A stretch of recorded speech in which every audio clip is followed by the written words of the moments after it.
Audio Jungle.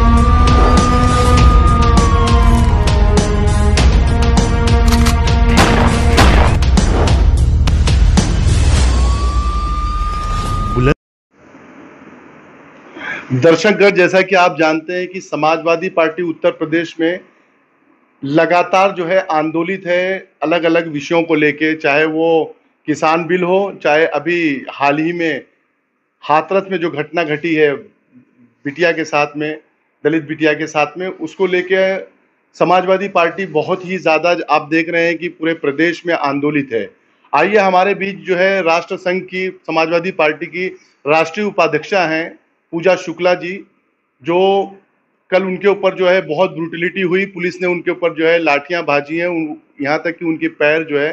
Fracture हो गया है। आइए उनसे पूछा जाए कि आखिर जो है उत्तर प्रदेश में कानून व्यवस्था कहाँ देख रही हैं वो अपनी नज़र में, और हाल ही में जो हाथरस की घटना है, इस घटना पे इनकी क्या प्रतिक्रिया है? पूजा जी, हाथरस की घटना पे आप क्या कहना चाहेंगी? देखिए, जो हाथरस की घटना है, ये उत्तर प्रदेश के अंदर जो 2017 के बाद से लगातार आप ये देखिए कि जो क्राइम का डाटा है वो बढ़ता जा रहा है। सरकार इस पे तर्क देती है कि क्राइम रजिस्टर ज़्यादा हो रहा है, लेकिन हमारा ये मानना है कि आज भी आप ये देखिए कि जब हम उन्नाव की घटना देखते हैं, जब हम शाहजहाँपुर की घटना देखते हैं, जहाँ पर महिलाएं अपनी एफआईआर तक नहीं दर्ज करा पाती हैं, तो साफ तौर पर ये पता चलता है कि उत्तर प्रदेश की सरकार झूठ बोल रही है। दूसरी बात ये कि जो हाथरस की घटना हुई, उस घटना ने सरकार की जो मंशा थी, सरकार की जो नीति थी और सरकार की जो सोच थी महिलाओं के प्रति, उसको उजागर कर दिया। आखिर ऐसा क्या था उन 4 से 5 आरोपियों में जिसको बचाने के लिए पूरा सिस्टम लग गया, पूरी सरकार, मुख्यमंत्री वहाँ पे खड़े हो गए, डीएम उनके साथ खड़े हो गए, कप्तान उनके साथ खड़े हो गए। तो कहीं ना कहीं हमें लगता है कि उत्तर प्रदेश की सरकार की मानसिकता महिलाओं के प्रति जो है बायस्ड है, और महिलाओं को वो किसी भी तरह से बढ़ते हुए नहीं देखना चाहते हैं। आज आप ये देखिए कि उस छोटी सी बच्ची का बलात्कार हुआ, उससे पहले इसी उत्तर प्रदेश के अंदर उन्नाव में कुलदीप सिंह सेंगर, जो उनके माननीय विधायक हैं, जी। जिनको ये माननीय विधायक बार बार कह के संबोधित करते हैं, और जिनको मुख्यमंत्री पंचम तल पर लेकर के घूम रहे थे, जब वो लड़की जिसके साथ बलात्कार हुआ था वो अपने न्याय की मांग कर रही थी, उसके पिता को थाने में मार दिया गया। इसी शाहजहाँपुर में बेटी जिसने बताया कि मेरे साथ बाबा बलात्कार करता है, उस बाबा को जेल भेजने का काम किया, और जेल भेजने के साथ साथ कुछ ही दिनों बाद उनको बेल मिल गई, और बेटी अभी तक जेल में है। तो ये कहीं ना कहीं महिलाओं के प्रति जो योगी आदित्यनाथ की एक सोच है, वो आज की सोच नहीं है। आप उनके पुराने बयान देखिए, जहाँ पर वो कब्र से निकाल करके बलात्कार करने को समर्थन करते हैं, जहाँ पर वो लड़कियों के प्रति अगर कोई अपने मन से शादी कर रहा है तो कहते हैं अगर वो तुम्हारे घर की एक लड़की भगा ले जाए तो तुम उसकी 10 लड़कियां भगा ले जाओ। तो ये जो मानसिकता है आरएसएस की, जो कहता है कि लड़कियों को घर में रहना चाहिए, उमा भारती कहती है 10-10 बच्चे पैदा करने चाहिए, तो ये जो सोच है, ये लड़ाई यहाँ पर सोच की है। हाथरस की घटना ने, हाथरस की बेटी ने जब अपने न्याय की मांग की, तो पूरा प्रशासन ये कहने पर लग गया कि वो बेटी झूठी है, उस बेटी ने के साथ बलात्कार नहीं हुआ, और 10 दिन बाद जो मुकदमा दर्ज हुआ उसमें रेप की कहीं धारा नहीं थी, और जब बेटी की डेथ हो जाती है उसके बाद उसको पेट्रोल डाल के जला दिया जाता है। तो दरअसल कहीं ना कहीं सरकार की जो मंशा है वो महिलाओं के प्रति कितनी खराब है, पूरा देश देख रहा है, सब लोग देख रहे हैं कि किस तरह से पीड़िता के परिवार को मारा जा रहा है, बंद कर दिया गया। ये बहुत ही दुखदाई है और सोचने का विषय है। हाथरस की घटना में जो है वहां पे मीडिया के लोगों को, पत्रकारों को भी जो है लगातार वो पूरी तरह से एफर्ट डाल रहे हैं, प्रयत्न कर रहे हैं कि जो भी पीड़ित परिवार है उनका कंडोलेंस दिया जाए, उनको जो है सहानुभूति दी जाए, और उनकी बात जो है जनता तक लेके जाया जाए। लेकिन लगातार जो है उन्हें भी रोका जा रहा है, और आप देख रही हैं कि एक पत्रकार जो है वो उनको बंद भी कर रखा है इसी। तो आप जो है उत्तर प्रदेश में, जहां तक अभी आपने बेटियों का आपने वो किया कि बेटी सुरक्षित नहीं है, यहाँ पे लगातार जो है इसी महीने में आज 4 बलात्कार की बड़ी घटनाएं हो गई हैं, जिसमें जो है बेटियों को मार दिया गया। ऐसे में आप लॉ एंड ऑर्डर को लेके और उत्तर प्रदेश में पत्रकारों के ऊपर हो रहे उत्पीड़न को लेके आपकी क्या प्रतिक्रिया है? देखिए, इसको 2 तरह से समझने की जरूरत है। उत्तर प्रदेश के अंदर की जो पुलिस है, वो किसी भी तरीके से अपना प्रमोशन चाहती है, कभी इनकाउंटर करके वो गुड वर्क दिखाती है, और इनकाउंटर भी देखिए, पहले दलित समुदाय का हुआ, फिर मुस्लिम समुदाय के लोगों का लगातार इनकाउंटर हुआ, और उसके बाद ब्राह्मण समुदाय को टारगेट किया गया। यानी कि जो इनकाउंटर हो रहा है वो जाति देख के इनकाउंटर हो रहा है। दूसरी बात, जो पत्रकारों पे हमले की बात है, ये तो साफ तौर पर समझने की बात है। जब प्रशांत कनौजिया जैसा पत्रकार कुछ लिखता है, कुछ रीट्वीट करता है, उस पर यूपी पुलिस मुकदमा दर्ज करती है और उसको दिल्ली से जाकर के गिरफ्तार करके 2 महीने से वो जेल में है।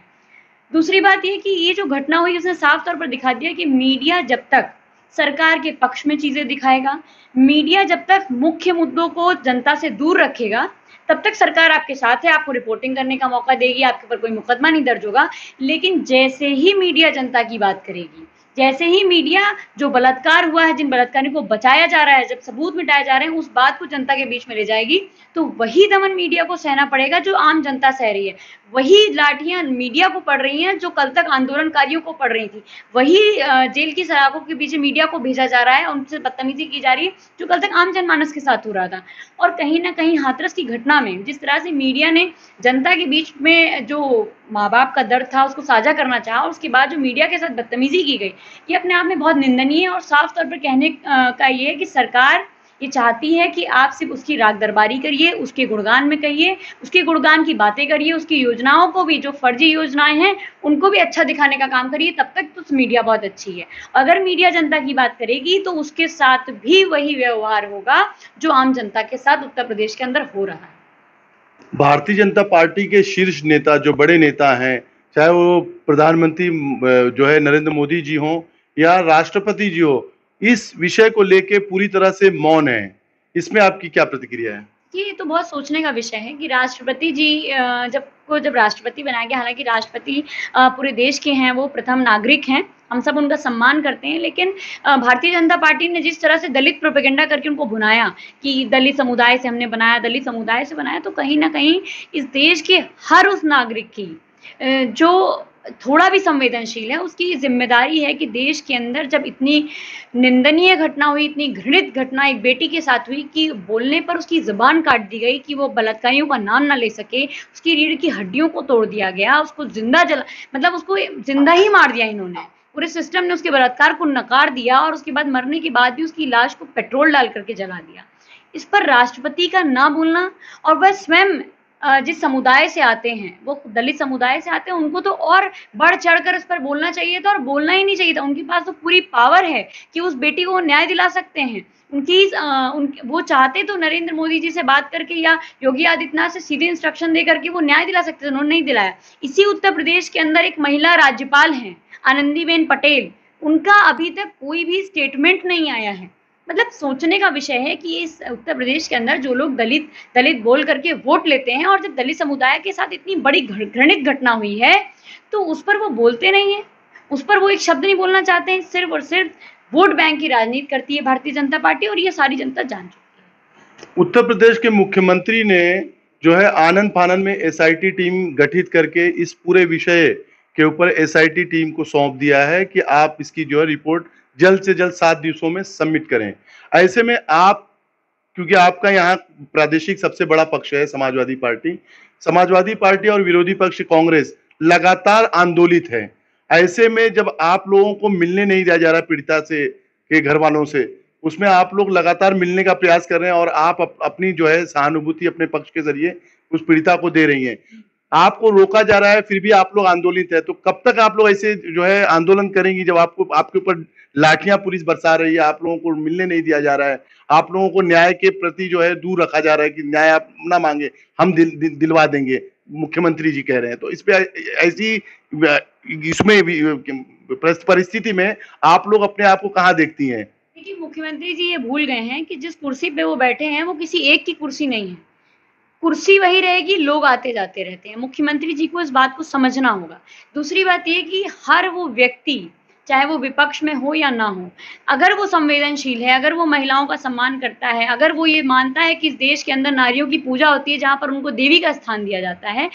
वहां पर अगर बेटी के साथ इतना घृणित कृत्य होगा तो हम न्याय मांगेंगे। और हम सड़क पर लड़ेंगे। दूसरी बात ये कि कल 2 अक्टूबर तक गांधी जयंती थी, जब पूरे प्रदेश के लोग और खास तौर पर मैं उत्तर प्रदेश की बात कर रही हूँ कि मुख्यमंत्री जी जाते हैं, माल्यार्पण करते हैं और उसके ठीक बाद जब महिलाएं और समाजवादी पार्टी की जो महिला कार्यकर्ता होती है, समाजवादी पार्टी के जो नौजवान होते हैं, वो जब जाकर के वहां पर पुष्पांजलि देना चाहते हैं तो उनको रोका जाता है और रोकने के साथ साथ सड़कों पर बेरहमी से पीटा जाता है। किसी का पैर टूट गया, किसी के हाथ में चोट आई है, मुझे भी बहुत चोट आई है। तो कहीं ना कहीं ये सोचने का विषय है कि सत्य और अहिंसा के देश में जहां पर बापू को पूजा जाता है ये कह करके कि वो अहिंसा के पुजारी थे, उस देश में उसी बापू के मूर्ति के सामने समाजवादी पार्टी के कार्यकर्ताओं को बेरहमी से सिर्फ इसलिए मारा गया क्योंकि वो सवाल पूछ रहे थे। वो कह रहे थे कि हाथरस की बेटी को न्याय कब मिलेगा। वो पूछ रहे थे कि जो हमारी बहनें हैं जिनके साथ छेड़छाड़ हो रही है उनको आप न्याय कब दिलाएंगे, कब तक आप बलात्कारियों को संरक्षण करेंगे, कब तक आप जाति देख करके न्याय करेंगे। लेकिन आप ये देखिए कि उत्तर प्रदेश की सरकार चूंकि चिलम के नशे और गांजे के नशे में है, अभी तक उस नशे से वो बाहर नहीं आ पा रही है। जब तक ये जनता इनको इस कुर्सी से नहीं हटा देगी, जब तक इस गांधी के देश में ये गोडसेवादी लोग रहेंगे, तब तक समाजवादी पार्टी इसी तरह से आंदोलित रहेगी। जब तक ये लोग इस तरह से नहीं सुधरेंगे तब तक समाजवादी पार्टी जो है पूरी तरह से आंदोलित रहेगी। मैं सैयद गुलाम हुसैन सरफराज जाहिद के साथ लखनऊ से बुलंद पुलिस टाइम्स के लिए। बुलंद पुलिस टाइम्स।